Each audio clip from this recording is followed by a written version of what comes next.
بریم با هم تا سه راه ادبیات قدم بزنیم. سلام به همه شما دوستای ارزشمندم، من عطیه‌ام و به کانال من خوش اومدید.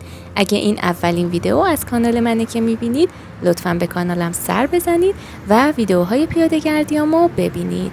امروز 15 آبان 1402 و من الان توی چهارراه دکترا هستم و میخوام از چهارراه دکترا به سمت سه راه ادبیات قدم بزنم. شما هم چند دقیقه رو با من توی این هوای پاییزی همراه باشید. توی خیابون ابن سینا، یعنی همین خیابونی که من الان دارم به سمت سه راه ادبیات میرم، ساختمون پزشکان و مطب دکترای زیادی قرار دارن. همینطور مزون‌های لباس عروس و کتاب فروشی‌های خوشگلی با دکور خیلی شیک قرار دارن. امروز میخوام به یکی از این کتاب فروشی ها سر بزنم که به نظرم بهترین و شیکترین کتاب فروشی مدل کافه کتابای تهران هستش که من خیلی دوستش دارم. فکر نمی کنم اجازه بدن که از داخلش ویدیو بگیرم، اما شما میتونید دکورش رو از بیرون ببینید و در یک فرصت مناسب با هماهنگی حتما براتون از داخلش هم ویدیو میگیرم. ممنون میشم اگه تا حالا عضو کانالم نبودید سابسکرایب کنید و با لایک و کامنتتون بهم انگیزه بدید. همینطور ویدیو رو با دوستاتون شیر کنید تا به افراد بیشتری معرفی بشم و به رشد کارم کمک کنید.